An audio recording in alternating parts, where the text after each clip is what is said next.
Halo semuanya, shalom. Selamat datang di channel YouTube aku, Isel Official. Untuk video ini aku ingin menceritakan satu kesaksian tentang kebaikan Tuhan dalam hidup aku selama ini. Karena aku bersyukur sekali tahun 2022 ini merupakan tahun yang benar-benar ajaib banget buat aku. Saya menceritakan ini karena mungkin ada beberapa teman aku yang bertanya, kok kenapa sih tiba-tiba sekarang ngepost ayat-ayat Alkitab gitu ya, padahal dulu enggak. Teman-teman yang mengikuti channel aku mungkin bisa bertanya-tanya. Saya pasti mungkin ada yang bertanya. Jadi di sini aku mau menceritakan tentang satu kesaksian aku sebagai orang Kristen. Aku ingin menceritakan kebaikan Tuhan di dalam hidup aku yang selama ini aku alami. Dan saya sekarang ini seperti biasanya saya berada di tempat saya bekerja. Saya berada di belakang kedai. Saya percaya tempat ini sangat diberkati Tuhan. Mengapa saya katakan tempat ini diberkati Tuhan? Karena di sini saya sering mengalami mimpi-mimpi yang benar-benar ajaib, dan itu benar-benar nyata dalam hidup saya. Oke, di sini saya akan menceritakan kesaksian saya, yaitu dari kecil saya memang sudah diajari untuk mengenal yang namanya Tuhan Yesus Kristus. Waktu itu sejak aku lahir, bapak aku memang sudah melayani di gereja waktu itu. Dan bapak aku mengajarkan untuk percaya kepada yang namanya Yesus Kristus gitu. Dan aku mengenal nama Tuhan Yesus itu dari gereja Jemaat Karua. Semoga, saya rasa gereja ini sekarang diberkati Tuhan. Saya berdoa. Dan setiap hari Minggu saya selalu diajarkan untuk pergi gereja waktu itu.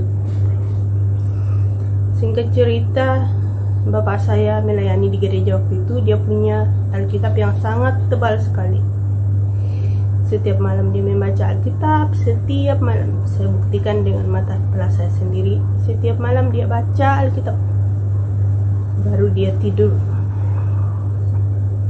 Waktu itu dia mengatakan kepada aku bahwa, karena waktu itu aku bertanya, "Bapak, ini kok ada gambar Yesus? Ini Yesus siapa sih?" Terus bapak saya bilang, "Inilah Tuhan kita. Kita tidak bisa melihatnya, tetapi Dia bisa melihat kita. Kau berbuat jahat, kau mencuri, apapun yang kau berbuat, pasti Dia bisa melihat kamu." Dia bilang gitu bapak aku.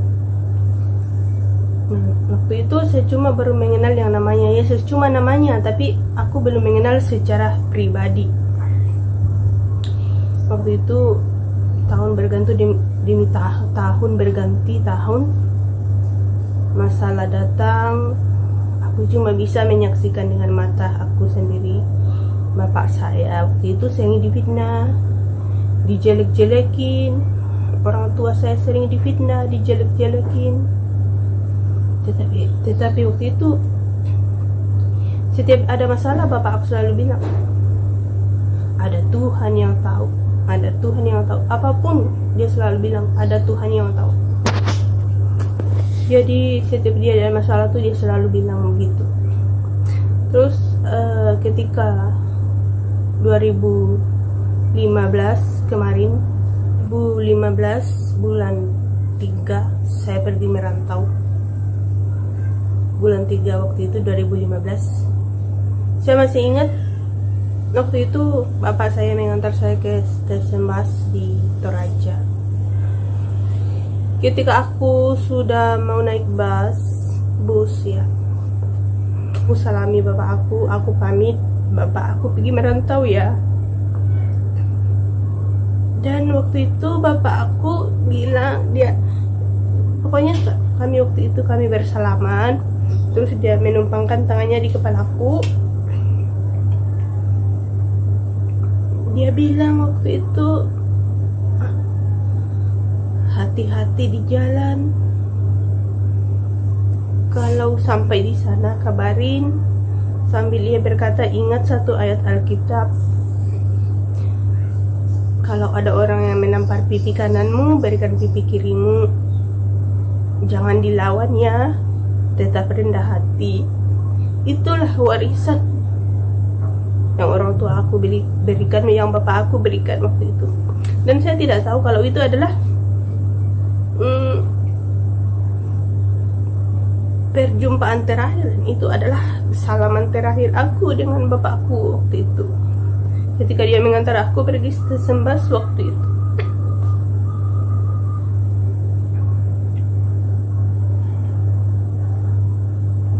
Singkat cerita, bulan 10 2015 bapak aku meninggal. 2015 saya masih ingat, dia meninggal tanggal 11 bulan 10 2015. Seketika itu juga aku menangis. Aku memberontak. Pokoknya aku sedih banget waktu itu. Aku memberontak.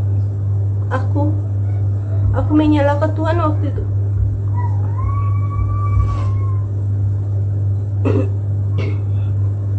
Aku bilang kepada Tuhan, Tuhan, kenapa sih secepat itu kau memanggil bapak aku? Kenapa bukan aku yang kau ambil, Tuhan?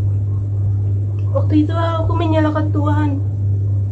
Aku bilang kepada Tuhan, kalau boleh kembalikan bapak aku, biar aku yang mati. Itu. Waktu itu saya menangis terus-terusan sampai beberapa hari aku menangis. Tibalah waktunya mata aku sudah tidak bisa mengeluarkan air mata lagi. Mata aku waktu itu sudah kering. Aku sudah tidak bisa menangis lagi. Cuma aku bisa hanya meratapi nasib perasaan aku waktu itu. Jadi air mata aku sudah tidak ada lagi yang keluar. Terus waktu itu, malam itu aku bermimpi. Aku melihat bapak aku berbaju putih duduk di dalam gereja. Dia duduk sambil tersenyum. Dia memegang Alkitabnya yang waktu itu dia pakai melayani di gereja. Alkitabnya itu sangat tebal. Isi Alkitabnya itu isinya bahasa Toraja, sesuai dengan bahasa di kampung aku, bukan bahasa Indonesia. Jadi aku melihat dia tersenyum, pakai baju putih, terus dia mengelus Alkitabnya waktu itu. Malam itu juga aku mendengarkan suara bahwa, anakku, kau jangan menangis, kau jangan menangisi bapakmu. Sekarang bapakmu sudah tenang di surga, dan sekarang dia tersenyum melihat engkau, karena engkau sudah bisa memikul salibmu sendiri, dan engkau sudah bisa berdiri di atas kakimu sendiri. Begitulah suara yang saya dengar. Ketika aku bangun, aku ingat mimpiku. Oh, ternyata bapakku sudah tenang di surga. Aku tidak bisa menangis lagi gitu. Aku tidak akan menangis terus-terusan lagi. Sekarang bapakku sudah ada di surga. Terus aku ingat suara itu. Tetapi seketika itu aku cuma ingat, oh ada suara seperti itu. Tapi waktu itu aku belum mengenal Tuhan Yesus juga secara pribadi, belum mengenal. Singkat cerita, tahun demi tahun masalah tetap ada. Begitu juga ketika bapak aku sudah meninggal. Waktu ketika bapak aku sudah meninggal waktu itu, mama aku kembali sering difitnah, dihujat, dikata-katain. Pas aku nelpon ke kampung, mama aku bilang, aku dikata-katain nih sama orang ini. Terus waktu aku cuma bilang kepada mama aku, udah mak, sabar, biarkan saja. Nanti kalau mereka capek pasti diam kok. Kalau orangnya sudah capek, ya udah, kata mama saya. Terus beberapa bulan kemudian aku lagi nih yang dikata-katain, ramai di sosial media gitu. Kok itu sih, pokoknya aku dikata-katain, dipermalukan. Waktu itu aku cuma bisa tutup telinga karena Tuhan hanya memberikan aku 2 tangan. Aku tidak mungkin bisa menutupi mulut orang-orang yang ribuan di luar sana. Tetapi aku hanya bisa aku hanya bisa menutup kedua telinga aku waktu itu. Jadi sering difitnah, dihujat, dilecehkan, di cerita-cerita yang tidak benar gitu. Ada saja cerita.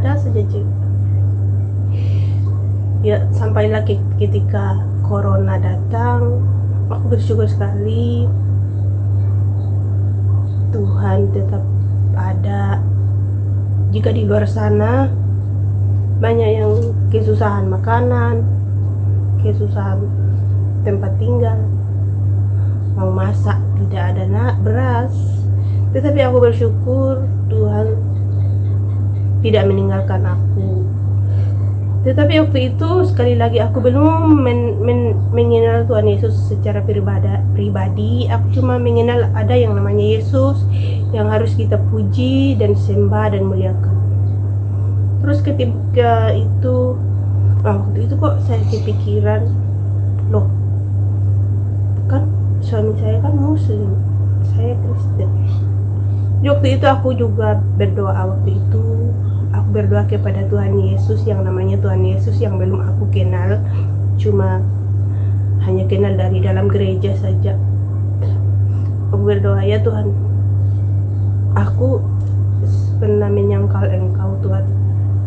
Aku pernah, ketika aku menikah dengan suami aku menikah secara Muslim. Dengan itu aku berdoa di hadapan Tuhan, aku mengakui kesalahan aku. Aku pernah menyangkal Engkau Tuhan. Aku pernah ingin mualaf. Tetapi seketika itu juga aku putuskan aku tidak mau masuk Muslim gitu. Terus tahun berganti tahun, corona berlalu, puji Tuhan, Tuhan tetap bersama. Nah, ketika masuk 2022, masalah datang lagi nih dari orang yang sama yang tahun lalu itu terus. Gak ada orang lain. Mungkin kalau kita dalam rumah tangga ada sedikit masalah, ya itulah namanya bumbu-bumbu dalam rumah tangga. Jika kita menyelesaikannya dengan hati nurani, masalah itu akan bisa selesai dengan baik. Tetapi ketika masuk 2022 bulan 2 kalau nggak salah, bulan 2 atau bulan 3, aku sudah lupa. Masalah datang lagi dari orang yang sama terus. Orang yang sama di kampung. Waktu itu di sana kan semua orang tahu ada satu hak aku di sana yang semua orang tahu kalau itu aku juga punya hak di situ. Ada satu rumah yang semua orang tahu itu adalah rumah aku dulu. Aku punya hak di situ. Nah, datang nih masalah. Aku mendengar kabar bahwa ada orang lain yang menempati rumah itu sekarang. Nah, ketika itu aku mau mencoba menyelesaikannya secara pribadi, secara bagus-bagus. Aku menelpon orang itu dengan bagus-bagus. Aku tidak marah. Aku ingin menyelesaikannya dengan hati nurani aku. Aku menelpon bagus-bagus. Bukankah itu dulu sudah ada persetujuan begini begitu. Apa yang terjadi? Malah aku dihujat, dikata-katain anjing. Waktu itu aku menangis, aku memberontak. Malam itu aku memberontak, aku menangis, aku menyalahkan Tuhan. Waktu itu pokoknya aku benar-benar kesal banget. Aku menyalahkan Tuhan. Ketika itu aku berseru kepada Tuhan. Malam itu juga aku berdoa kepada Tuhan. Aku datang sujud di kaki Tuhan. Aku mengakui segala kesalahan aku. Ketika aku memberontak waktu itu, aku menyalahkan Tuhan. Aku katakan kepada Tuhan, Tuhan, kenapa sih kau selalu mendatangkan masalah dengan aku, dengan orang yang ini terus, orang yang sama terus?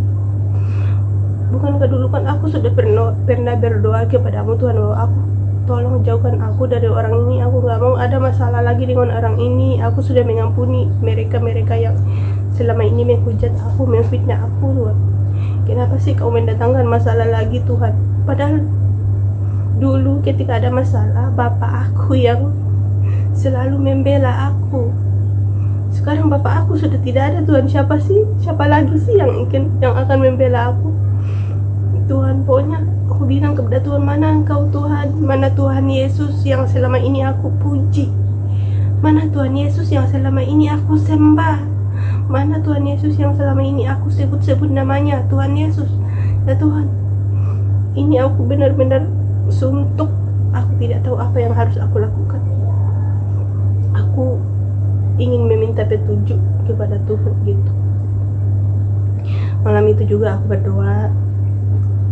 Aku datang sujud di kaki Tuhan. Bahkan aku bilang kepada Tuhan, Tuhan, dalam nama Yesus, aku mengampuni orang-orang yang bersalah kepadaku. Siapapun yang memfitnah keluarga aku selama ini, siapapun yang memfitnah aku selama ini, di dalam nama Yesus, aku mengampuni orang-orang yang bersalah kepadaku. Aku berkatakan itu di hadapan Tuhan. Bahkan banyak lagi unek-unek aku ungkapkan semuanya itu di hadapan Tuhan waktu itu. Dan ketika aku selesai berdoa malam itu, aku memutuskan untuk berpuasa. Ya, ketika aku sudah berdoa, aku memutuskan untuk berpuasa. Aku berpuasa selama 7 hari. Waktu itu hari Minggu aku berdoa. Terus aku memutuskan puasa esoknya Senin, Selasa, Rabu, Kamis, Jumat, Sabtu, Minggu. Senin, Selasa, Rabu aku cuma puasa harian, yaitu aku makan pagi dan malam. Ketika siang itu aku membaca-baca Alkitab, aku mendengar-dengar khotbah itu. Terus ketika itu puasa pertama, kedua, ketiga belum ada jawaban dari Tuhan. Aku belum mendapatkan jawaban sama sekali. Terus ketika hari keempat, 5, 6 belum ada juga jawaban dari Tuhan waktu itu. Nah, ketika malam minggu itu malamnya aku tidur. Ketika pagi itu pukul 5 aku bermimpi melihat awan yang begitu putih. Ya, aku bermimpi melihat awan yang begitu putih. Dan waktu itu juga aku mendengar suara, katanya, "Nak, bangunlah." Ketika aku membuka mata aku melihat awan yang begitu putih di langit. Kemudian waktu itu juga muncul salib, muncul Alkitab, dan itu sangat terang sekali. Terus ketika Alkitab muncul dengan salib, ada satu ayat Alkitab yang di situ sangat terang aku lihat waktu itu. Sangat terang aku lihat. Di mana ayat itu terdapat di dalam Injil Matius 5 ayat 39 sampai dengan 40. Waktu itu aku langsung bangun. Aku terkejut, aku langsung bangun. Loh, kok aku bermimpi ya? Terus aku langsung ambil tuh Alkitab, aku baca. Aku buka Matius 5 ayat 39 sampai dengan 40. Tetapi aku berkata kepadamu, janganlah engkau melawan orang yang berbuat jahat kepadamu, melainkan siapa yang menampar pipi kananmu, berikanlah juga pipi kirimu. Dan kepada orang yang ingin mengadukan engkau karena mengingini bajumu, serahkanlah juga jubahmu. Oh, waktu itu aku membaca itu, aku benar-benar aku nangis. Terus aku pikir, oh, berarti Tuhan merelakan hatiku untuk merelakan hakku yang diambil orang itu. Waktu itu aku benar-benar nangis. Aku berterima kasih kepada Tuhan. Aku berdoa pagi itu. Aku langsung bangun berdoa. Aku sujud di kaki Tuhan. Ya Tuhan, terima kasih Engkau sudah memberikan petunjuk buat aku. Artinya aku harus membiarkan orang itu mengambil hak aku, dan orang yang berbuat jahat kepada aku itu aku tidak boleh melawannya. Waktu itu aku benar-benar nangis. Ya Tuhan, terima kasih. Aku bersujud di kaki Tuhan. Aku berterima kasih waktu itu. Waktu itu aku bangun juga beres-beres. Waktu itu aku masih puasa, karena ketika hari Senin, Selasa, Rabu aku puasa yang pagi makan, terus malam makan. Nah ketika Kamis, Jumat, Sabtu aku puasa full. Waktu itu aku cuma makan malam. Aku makan malam, terus paginya aku tidak makan, siangnya juga aku tidak makan, terus malamnya lagi baru aku makan. Nah ketika siang itu hari Minggu aku masih puasa. Ketika tengah hari itu aku masuk ke kamar, aku berdoa. Ketika aku sedang berdoa, ada sesuatu keajaiban yang selama ini belum pernah aku rasakan seumur hidup aku. Ketika aku sedang berdoa, sepertinya ada selimut yang menyelimuti aku. Terus sepertinya ada yang memeluk aku. Dan pokoknya waktu itu aku merasakan damai banget, damai. Ya Tuhan, aku bilang, loh, pelukan ini mengalahkan pelukan mama aku dan bapak aku. Ini pelukan yang benar-benar ajaib. Aku merasakan damai. Pokoknya hatiku damai banget. Terus aku bilang, aku tidak mau membuka mataku. Nanti kalau aku buka mataku, aku tidak mau pelukan ini hilang. Waktu itu aku merasakan damai. Terus aku pikir, aku ingat, ini yang namanya damai sejahtera. Ini kayak namanya damai sejahtera. Ini benar-benar nyata. Aku rasakan waktu itu. Pokoknya damai banget, damai. Pelukan yang selama ini belum pernah aku rasakan. Waktu itu aku damai banget. Seketika itu juga masalah yang aku pikirkan, masalah yang selama ini muncul di dalam pikiran aku itu, seketika itu juga lenyap dari pikiran aku. Pokoknya aku merasakan kedamaian banget, damai. Pokoknya damai, tidak ada yang, mungkin di sini aku tidak bisa menggambarkan lewat kata-kata ya. Tetapi ya, pokoknya pelukan itu benar-benar damai. Aku merasakan kehangatan, badan aku hangat, dan pokoknya damai banget. Dan waktu itu ketika aku membuka mata, aku sujud syukur di kaki Tuhan waktu itu. Ternyata aku dilawat oleh Roh Kudus. Dan akhirnya aku tahu bahwa Tuhan Yesus itu benar-benar ada. Tuhan Yesus itu benar-benar nyata dalam hidup kita. Yang penting kita benar-benar sungguh-sungguh ingin membuka hati kita kepada Tuhan. Bahkan sekarang ketika aku keluar jalan, ketika aku berada di kereta di jalan, terus aku melihat gereja, aku ingin sekali, kenapa sih tiba-tiba hatiku ingin sekali berteriak kepada gereja, kepada orang-orang yang dalam gereja itu. Aku ingin sekali mengatakan bahwa, hai orang Kristen, Tuhan Yesus yang kau sembah itu benar-benar nyata. Tuhan Yesus yang kau sembah itu benar-benar ada.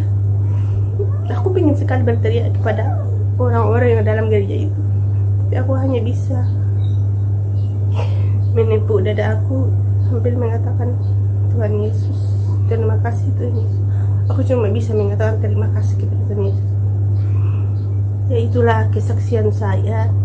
Itulah mungkin yang ada yang mempertanyakan, kenapa sih kok tiba-tiba ngepost ayat Alkitab. Aku bersyukur sekali dikunjungi Roh Kudus. Aku benar-benar merasakan kedamaian di hadapan bersama dengan Tuhan. Walaupun aku tidak bisa melihatnya, walaupun aku tidak bisa memegangnya, tetapi benar-benar aku rasakan kedamaian. Bahkan masalah-masalah yang ada itu sekarang sudah benar-benar tidak ada lagi dalam pikiran aku. Tidak ada. Aku harus merelakan semua itu, dan aku ingat bahwa ada juga suara dari Tuhan, rumahmu itu di surga. Rumah yang kau permasalahkan itu, kalau aku murka, aku bisa saja mendatangkan angin, hujan, badai untuk melemparkan rumah itu. Jadi jangan kamu permasalahkan rumahmu yang sebenarnya nanti, rumahmu di surga. Rumah yang kau permasalahkan itu bisa saja rusak, bisa saja runtuh. Yang penting imanmu tetap kuat, rumahmu pasti di surga. Waktu itu aku menangis. Aku bersyukur sekali dilawat Tuhan Yesus, dilawat Roh Kudus. Makanya aku bilang, tahun ini adalah tahun yang benar-benar ajaib buat aku, 2020, dimana aku mendapatkan mujizat dari Tuhan. Aku dilawat Roh Kudus. Mungkin di luar sana orang-orang yang belum pernah merasakan pingin juga, tetapi percayalah, kalau kita dilawat Roh Kudus itu hati kita benar-benar damai.